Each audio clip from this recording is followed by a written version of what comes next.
ભારત વર્ષની પ્રાચીન સંસ્કૃતિની પશ્ચાત ભૂમિ પર આજે જે દૈવી શક્તિનો આવિર્ભાવ થયો છે તે એક નવજાગૃતિનું ચિહ્ન છે. ખાસ કરીને નારી સમાજમાં એની અસર દૂર દૂર સુધી વિસ્તરેલી રહેશે એવું અનુમાન કરી શકાય. નારી સમાજની ઉન્નતિ થવી જોઈએ એમ તો સર્વ વિચારશીલ માણસો માને છે. પૂજ્યપાદ સ્વામી વિવેકાનંદની વાતનું પુનરુચ્ચારણ કરી આપણે કહી શકીએ કે માતૃજાતિના અભ્યુદય વિના ભારતનું કલ્યાણ સંભવિત નથી. એક પાંખે પક્ષી ઉડી નહીં શકે.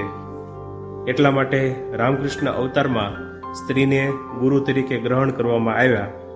એટલા માટે તેમણે નારી ભાવે ઈશ્વર સાધના કરી અને એટલા જ માટે પોતાની સહધર્મિણીને કેળવવાનો ભાર જાતે ગ્રહણ કર્યો અને એ જ કારણે તેમણે ઈશ્વરના માતૃભાવનો પ્રચાર કર્યો.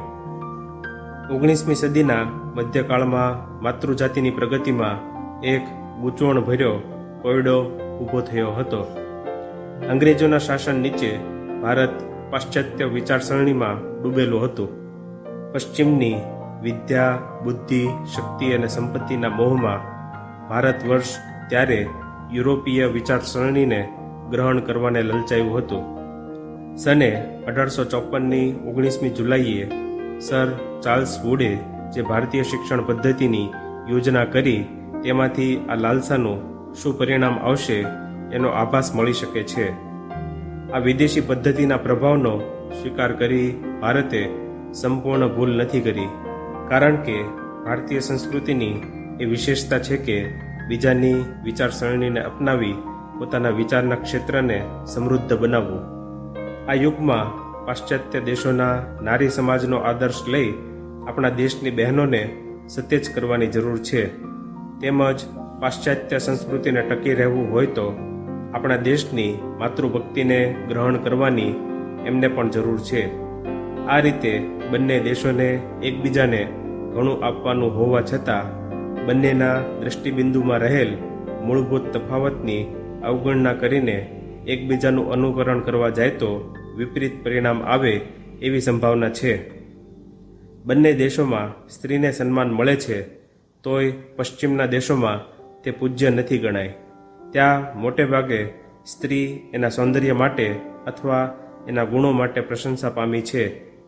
ત્યાં નારી જીવનનું એક મહત્વનું પાસું જાણી જોઈને પુરુષોનું મન જીતી લેવામાં રોકાયેલ છે. આપણો આદર્શ છે મોક્ષ. સંયમ વિના એ પ્રાપ્ત થઈ જ ન શકે. તેથી આ દેશમાં સતીત્વ ને માતૃત્વનો આટલો બધો આદર છે.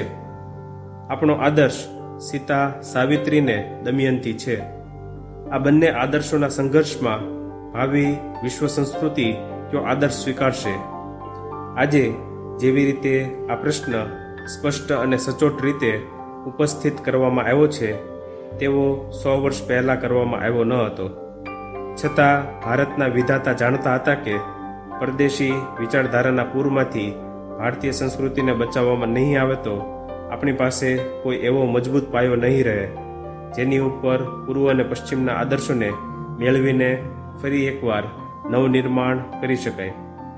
તેથી એવા એક સર્વોચ્ચ શિખરરૂપી આશ્રય સ્થાનની જરૂર હતી કે જ્યાં દેવી, ગુરુ અને માતાના આદર્શોનો સમન્વય હોય અને જેની સહાયે આધુનિક ભારતનો સમાજ પોતાને આ આફતમાંથી સલામત રાખી શકે અને પાશ્ચાત્ય સમાજને પણ એ આશ્રય તરફ દોરી શકે.